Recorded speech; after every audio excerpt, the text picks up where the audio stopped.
A desperate search and rescue mission underway right now. A U.S. Navy plane crashing into the ocean with 11 crew members on board. 8 of those American service members have been found. Roy Moore denies it. We don't need a liberal person in there, a Democrat. He has impeccable integrity. Give John Conyers a big round of applause. Sexual harassment allegations against the longest-serving member of the House, Michigan's John Conyers. The FBI is now offering a $25,000 reward for any information on the death of this U.S. border agent. We need to get serious about this border security, because without that, incidents like this are going to continue to happen. Teen Idol and Partridge Family star David Cassidy has died of organ failure. Cassidy was 67 years old. Drumstick, you are hereby pardoned.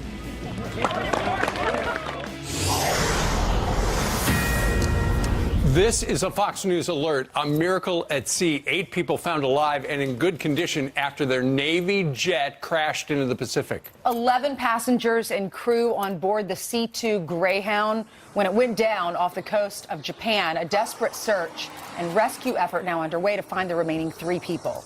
All right, the plane is part of the Navy's 7th Fleet and has been taking part in the ongoing naval exercises with Japan. The aircraft was meant to land on the USS Ronald Reagan in the Philippine Sea. The 7th Fleet has had 2 fatal accidents in Asian waters just this year involving the USS Fitzgerald and the USS John McCain. 17 sailors died there.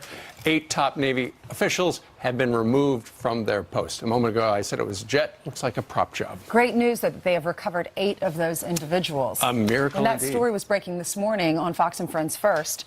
I didn't know if they were going to be recovered. They didn't find any. They had not found any of them yet. Good news for their Yeah, it families. is. All right. Meanwhile, President Trump is back at the winter White House. He landed overnight down in Palm Beach, down in Florida, for Thanksgiving.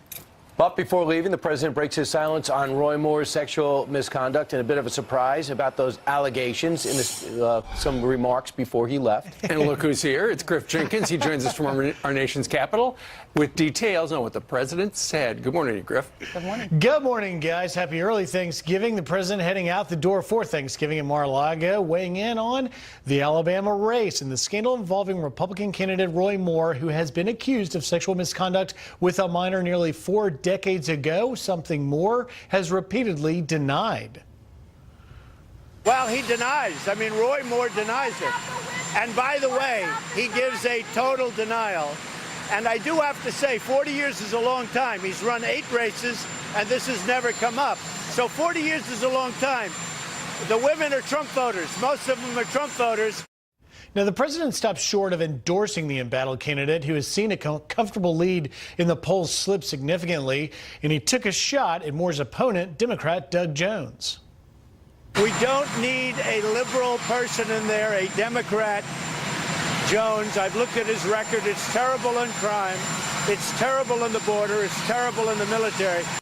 Jones appeared to shoot back at President Trump last night at a town hall in Huntsville, contending that he has a family and grandchildren, and the notion that he is weak on anything was baloney. The election is just 3 weeks away, guys, on December 12th, and there's no indication whether the president intends to campaign for Moore in the final days. You'll remember Trump supported Moore's opponent, Luther Strange, in the primary. We're still doing. All right. Griff, we thank you very much for that. Meanwhile, let's talk a little bit about what is going on in the House of Representatives. The House Ethics Committee has launched an investigation into Congressman John Conyers. He's been in Congress since 1960. A second woman has come forward with allegations, and it was revealed in the last 48 hours that apparently they used $27,000 from office funds to pay the person off. They listed the payments as employee severance. So this is a second woman coming out with both worked on his staff. So this is significant money. Of course, he denies it, and there'll be an ethics investigation. What I also find fascinating is that Nancy Pelosi said she knew nothing about it. She also knew nothing about that so-called slush fund. On the side, for the past 20 years, they've been paying out various congressmen and women. We're about to get those names soon. That was just set aside, taxpayer money, millions upon millions of dollars, just in case they get into some type of legal trouble. An AP reporter went to his house yesterday and asked him about that. Did you use a settlement? Did you use taxpayer dollars to pay this fee? And he originally denied it. He then retracted on that later and said, yes, there was a fund. We did use the money for that, but that does not mean that I am guilty. It just meant that we were giving her some severance money because she ended up leaving. Now, Detroit Free Press, which is in Detroit, he represents Michigan. They said that his behavior can't be tolerated. This is at least the editorial, that much less from an elected official, they said, and they are calling for his resignation. They said he must go. Yeah, there's a headline right there. John Conyers Jr. must go. He said even if they prove the allegations are false, there's no defense for using public money. They said essentially it looks like hush money. Right. It looks like if you believe some of these reports, it looks like somebody in power was taking advantage of somebody without power.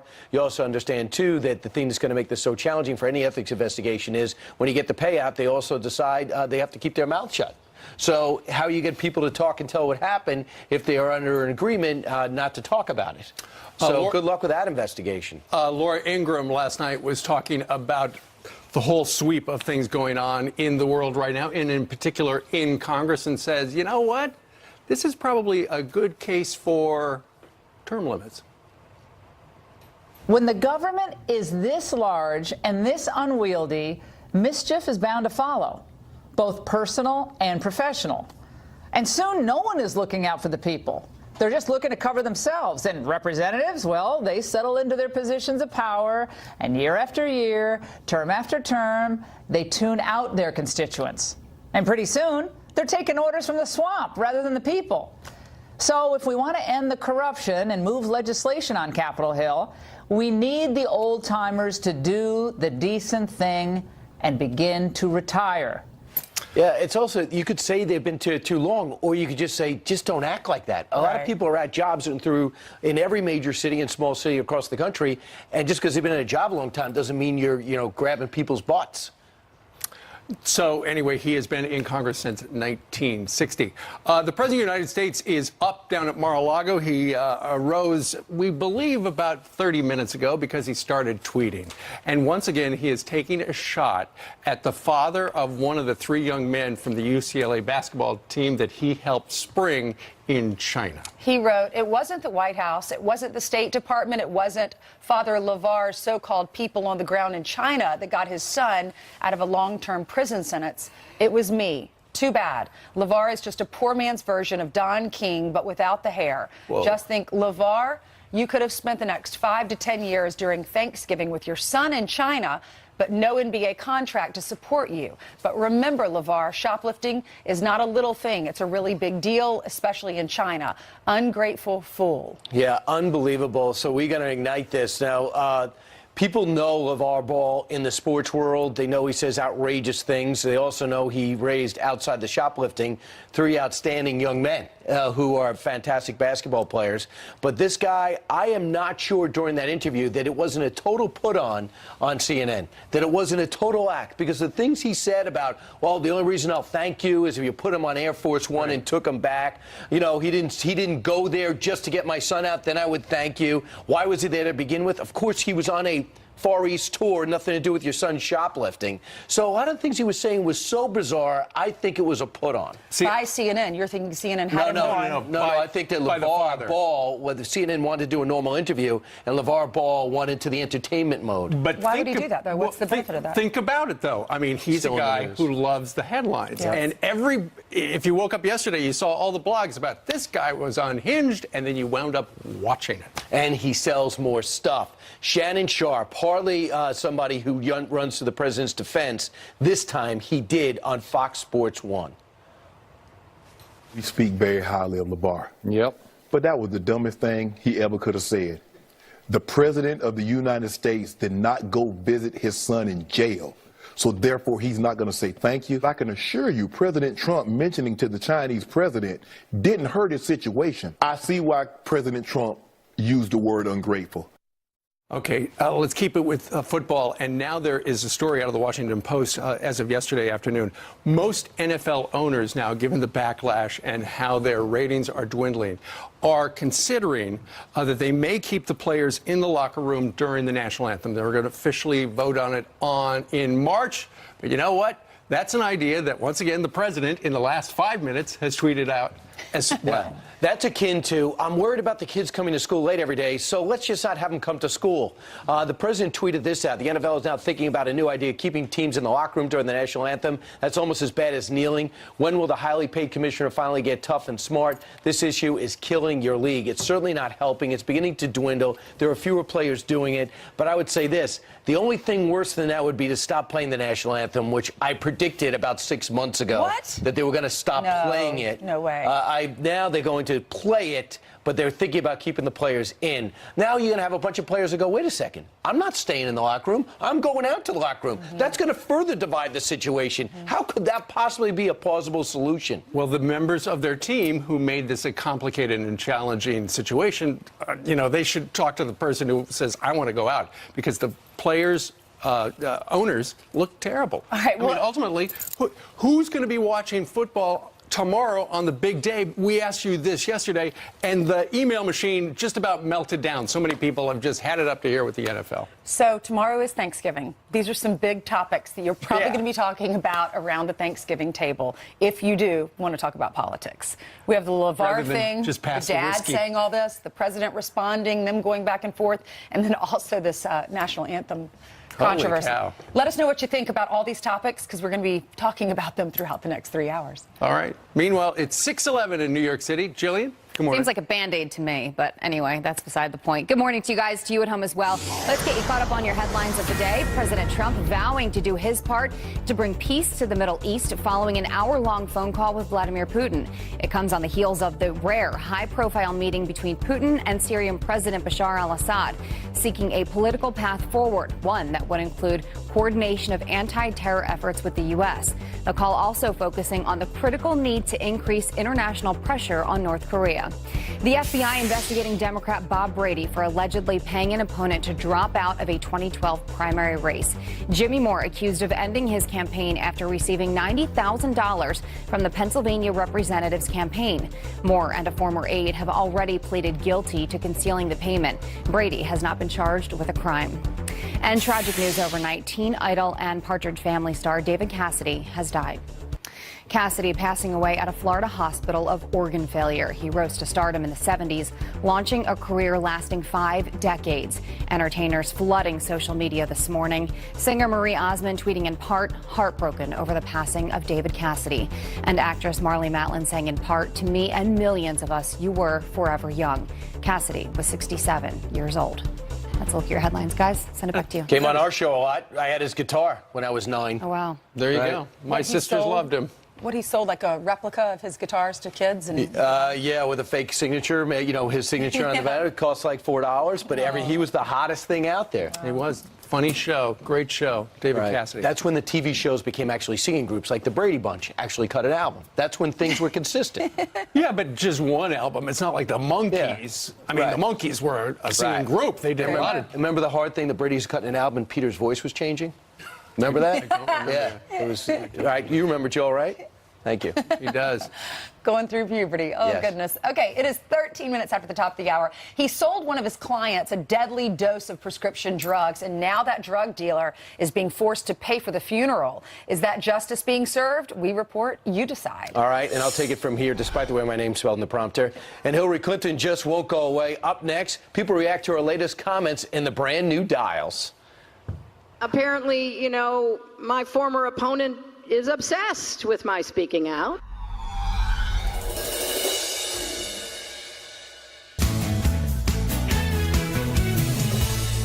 Tough talk between President and key Democrats for the battle on tax reform, and now heads to the Senate, too, as it got through the House. So what do the American people think? After all, they have a role in this.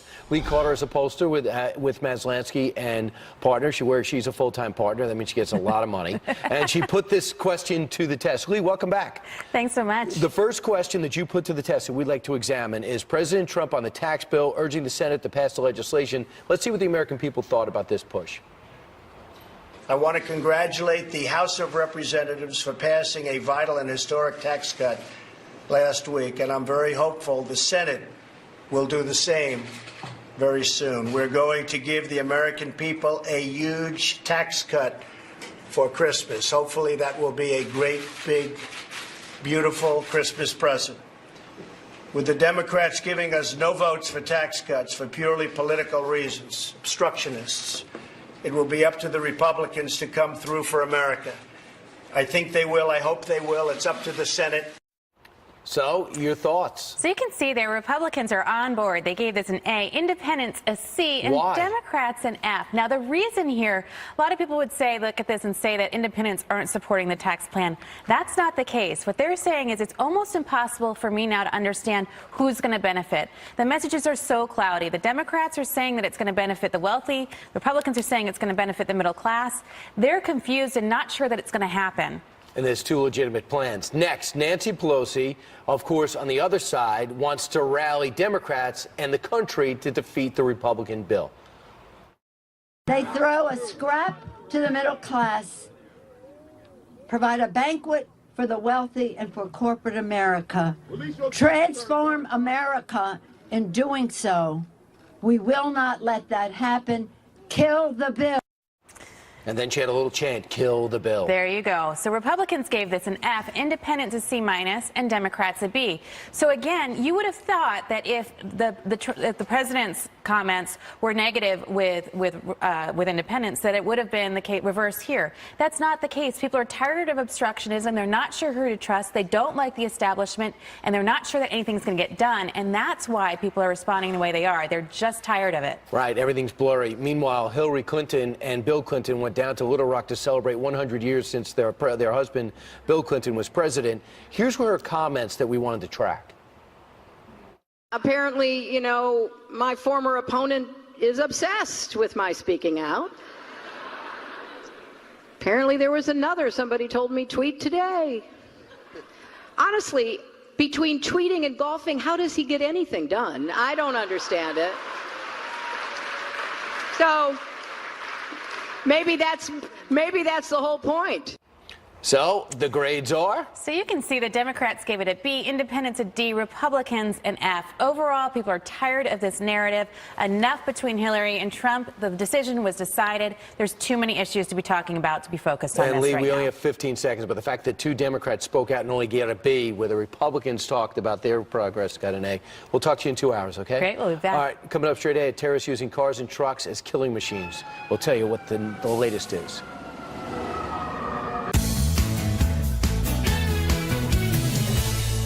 Some quick headlines for you. A North Korean soldier makes a daring escape to freedom.